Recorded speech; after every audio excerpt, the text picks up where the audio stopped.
ભાવનગર શહેર તેમજ જિલ્લાની અંદર ફરી એકવાર કાયદો અને વ્યવસ્થાની સ્થિતિ જે છે એ કથળતી હોય તેવા દ્રશ્યો જે છે હાલ વારંવાર સર્જાઈ રહ્યા છે।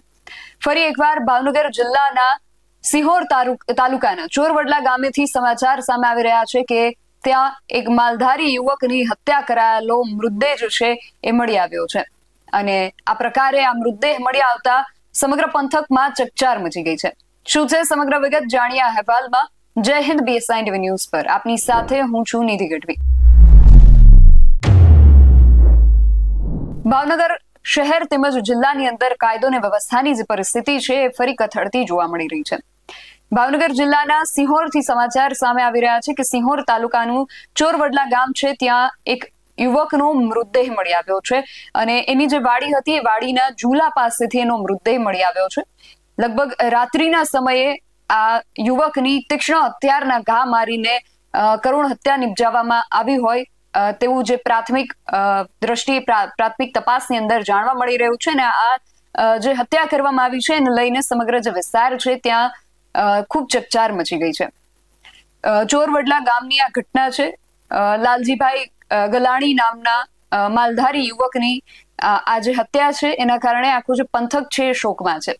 ચોરવડલા ઢાકણકુંડા ગામની વચ્ચે એમની જે વાડી હતી એ વાડી વિસ્તારમાં આ ઘટના બની હતી અને આના કારણે સમગ્ર જે ગામની આજુબાજુનો જે પંથક છે ત્યાં તણાવપૂર્ણ માહોલ ઉભો થઈ ગયો છે અને પ્રાથમિક હાલ જે માહિતી મળી રહી છે એ મુજબ જે મૃતક છે એ માલધારી સમાજનો યુવક હતો અને આ બાબતે ઘટનાની જાણ થઈ એટલે સોનગઢ પોલીસનો કાફલો તાત્કાલિક ઘટના સ્થળે દોડી ગયો અને આખા વિસ્તારને કોર્ડન કરી લીધો છે। તપાસ હાથ ધરી છે। મૃતદેહને PM માટે મોકલી આપવામાં આવ્યો છે। પણ માલધારી સમાજના યુવકની હત્યા થઈ છે એના કારણે એ અંગે હજુ સુધી કોઈ સત્તાવાર ખુલાસો કરવામાં નથી આવ્યો, પરંતુ પોલીસ દ્વારા વ્યક્તિગત અદાવત કે જૂની રંજિશ જેવા વિવિધ પાસાઓને ધ્યાનમાં રાખીને એ દિશામાં વધુ તપાસ હાથ ધરવામાં આવી છે। ઘણા લોકોના આ પ્રકારની ગંભીર ઘટના બની એટલે લોકોના ટોળા પણ ત્યાં ઉમટી પડ્યા હતા। સાથે જ સમાજના આગેવાનો જો છે એ પણ એકાએક દોડી આવ્યા હતા।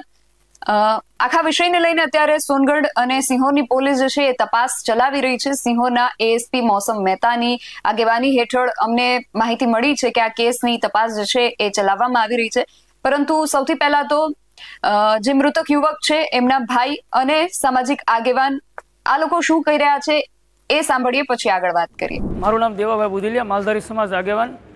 આજે બપોરે લગભગ 1 વાગ્યા 2 વાગ્યાની આસપાસ મારા માલધારી સમાજનો ચોરવડલા ગામેથી એક ફોન આવેલો કે અમારા એક ભાઈનું હત્યા થઈ છે તેવું જાણવા મળેલું અને ઢાકણકુંડા અને ચોરવડલા વચ્ચે વાડી વિસ્તારની અંદર ગઈ મોડી રાત્રિના સમયે અમારા લાલાભાઈ જીણાભાઈ ગલાણી નામના યુવાનની હત્યા થઈ તેવું જાણવા મળ્યું હતું। આ બાબતને લઈને સોનગઢ પોલીસને જાણ કરવામાં આવી હતી અને અમે સિહોર સરકારી હોસ્પિટલ ખાતે તેમને PM માટે લાવવામાં આવ્યા હતા। હાલ અત્યારે સોનગઢ પોલીસ તપાસ હાથ ધરી રહી છે અને જે કોઈ આરોપી હશે તેને વહેલામાં વહેલી તકે ઝડપી લેવામાં આવશે। મહેશભાઈ રાજુભાઈ ગલાણી, ચોરવડલા। બનાવમાં તો રાતે જે બનાવ બનેલો હોય છે એ અમને બપોરે વાડીએ ગયા એટલે હું વાડીએ ગયો એટલે મારો ભાઈ ઢળી ગયેલો પડેલો હતો અને પછી સોનગઢ પોલીસ સ્ટેશને જાણ કરી કે ભાઈ આમાં જેની સંડોવણી હોય એને ફૂલ કાર્યવાહી કરે। એમનું કહેવું છે કે આ દિશામાં આ બાબતમાં યોગ્ય તપાસ થાય અને અમારા જે મૃતક ભાઈ છે એમને યોગ્ય ન્યાય મળે, પરંતુ પોલીસ દ્વારા હજુ સુધી આ સમગ્ર વિષયને લઈને કોઈ સ્પષ્ટતા કરવામાં નથી આવી।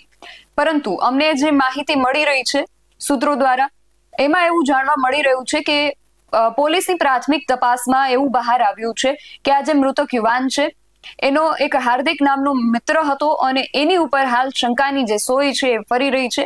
કદાચ જૂની અદાવતમાં એના મિત્ર હાર્દિક દ્વારા જ આ માલધારી યુવકની હત્યા કરવામાં આવી હોય એવું પોલીસનું પ્રાથમિક અનુમાન છે અને આ અનુમાનના આધારે પોલીસે હાર્દિકની અટકાયત પણ કરી લીધી છે।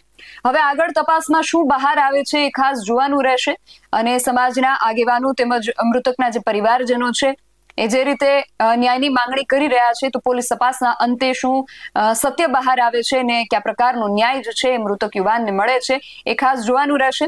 તમારું આ સમગ્ર વિષયને લઈને શું માનવું છે અમને કમેન્ટ કરીને ચોક્કસથી જણાવજો.